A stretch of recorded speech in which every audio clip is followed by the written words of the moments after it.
It's interesting. We all realize this is good technology, and that's why we're here in Seattle in December, and it works. But it's expensive. So the challenge now is trying to prove it's worth it. I have no disclosures. So Intra-Op Navigation, what do we know? We know its roles include accurate pedicle screw placement, post-implantation screw assessments. Some of the other roles include osteotomy creation, accurate tumor resection margins. Even the reduced radiation exposure for the OR staff is a role, and it's an educational tool.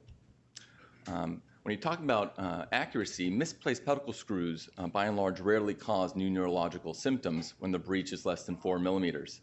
But when you have a medial or inferior cortical breach, this may lead to new symptoms requiring reoperation.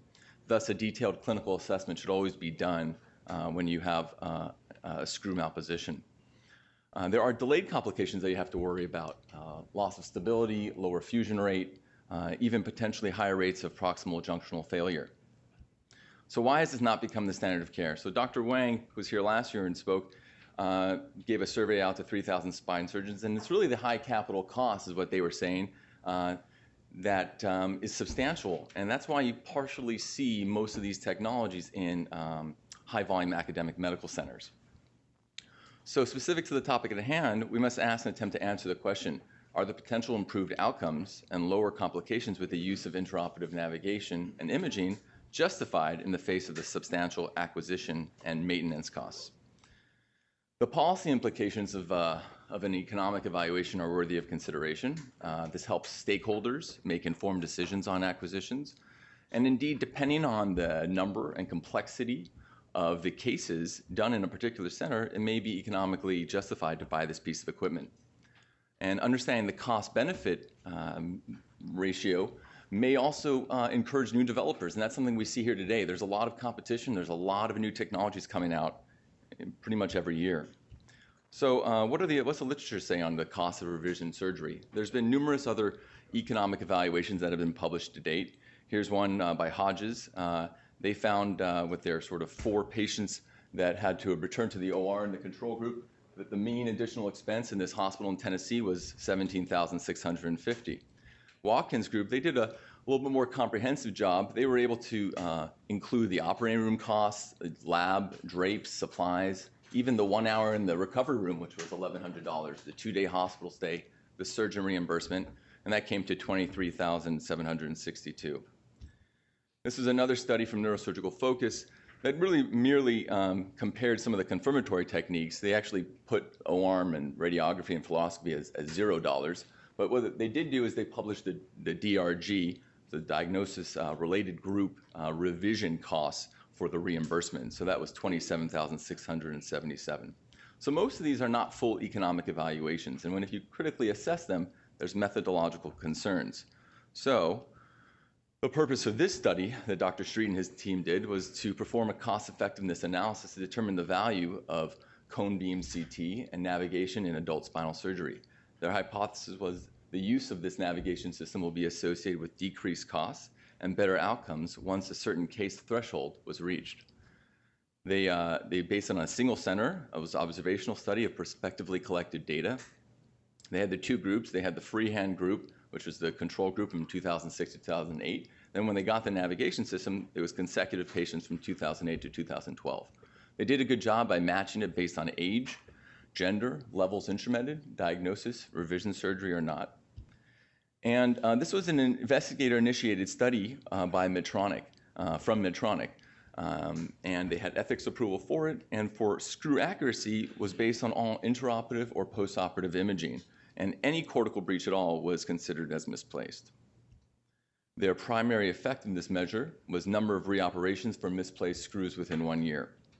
And it's important that they included 1-year inclusion point because that allows time to capture any delayed complications from screw malpositions and reoperations.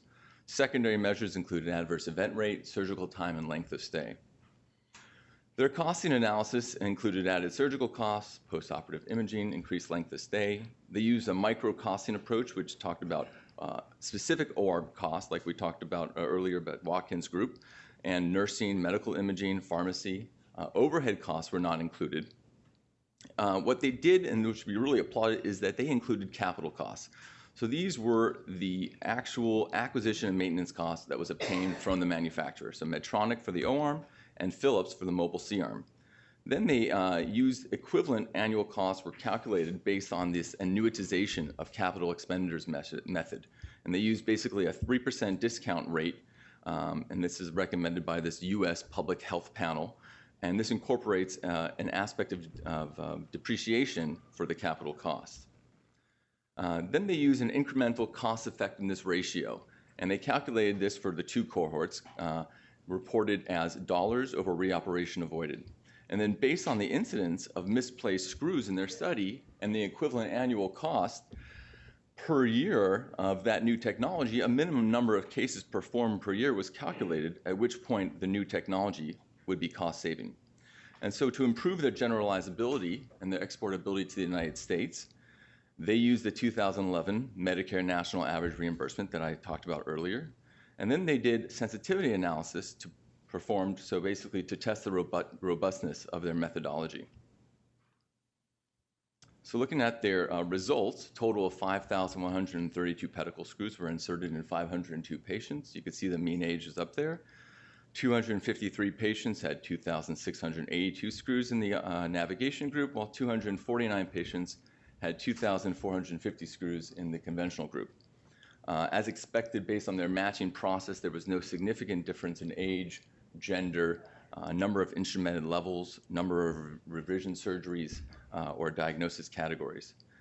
They detailed their diagnostic categories from trauma to infections to degenerative, and of course deformity and degenerative and oncology being the most common categories. In terms of spinal level, they didn't just look at lumbosacral, they include even tougher anatomical areas, including the cervical spine.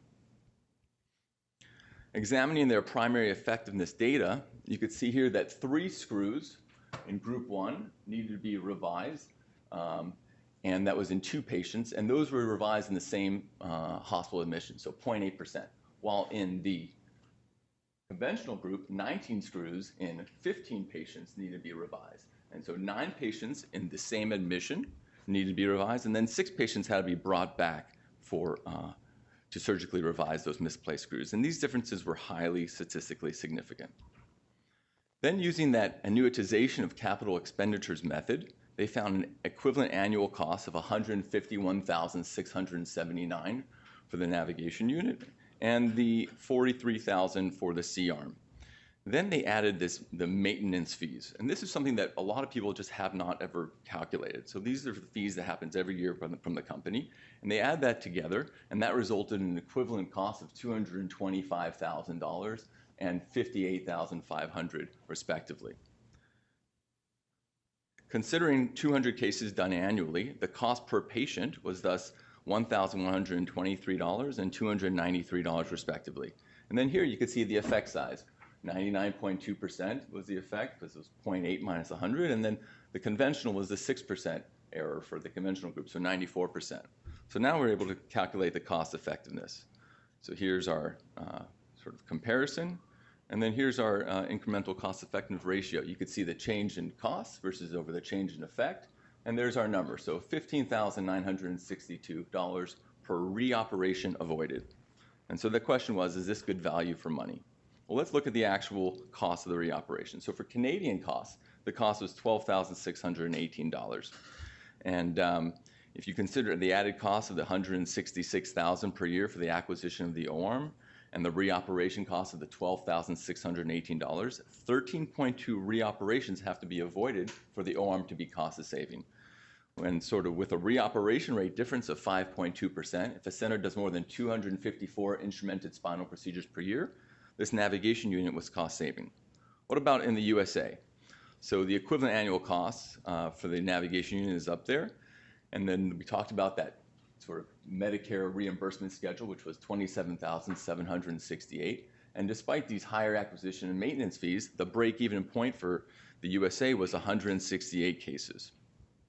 Then they did this sensitivity analysis to account for any possible variability in reoperation rates, annual caseloads, depreciation periods. And so they based this on the available literature. So the reoperation rate was varied from 4 to 8% for the conventional group and 0 to 2% for the O-arm group.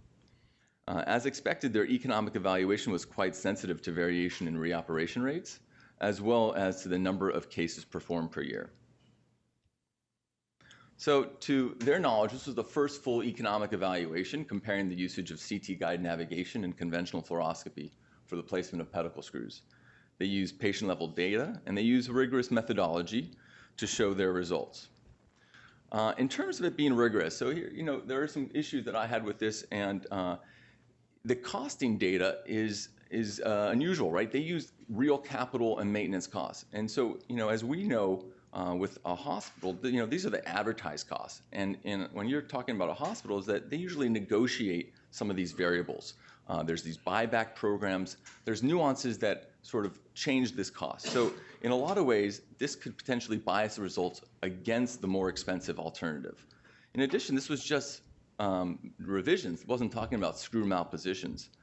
Dr. Street also told me that the surgeon-specific utilization for the navigation was different. So for him, he always used a navigated pedicle finder, but he said a lot of the surgeons didn't always use all the tools they had to offer. One should consider that the enormous economic costs of a single spinal cord injury, right? So a neurological deficit might not be reversible from a screw revision, thus reinforcing the importance of accurate screw placement initially and the potential economic benefit of computer-aided surgery. This study was empowered to show indirect costs like health-related quality of life, disruption of work, complications. And then here's some other limitations that he came up with. One thing that I had about this study, besides it being, of course, done in Canada, and this was sort of a highly specialized spine center, was the generalizability to today. So this was 2012, but now we're in 2017, 2018. How do you deal with companies that eliminate these high acquisition capital costs? There are these new programs now, the earn-out programs, where the company will place the device in your hospital with the exchange that you will sort of increase their usage of their hardware. So these things are changing. So in conclusion, the navigated spine surgery has the potential to reduce reoperation rates and thus have serious cost effectiveness implication. High acquisition and maintenance costs can be offset by equally high reoperation costs. And for high volume centers, this technology is probably cost saving.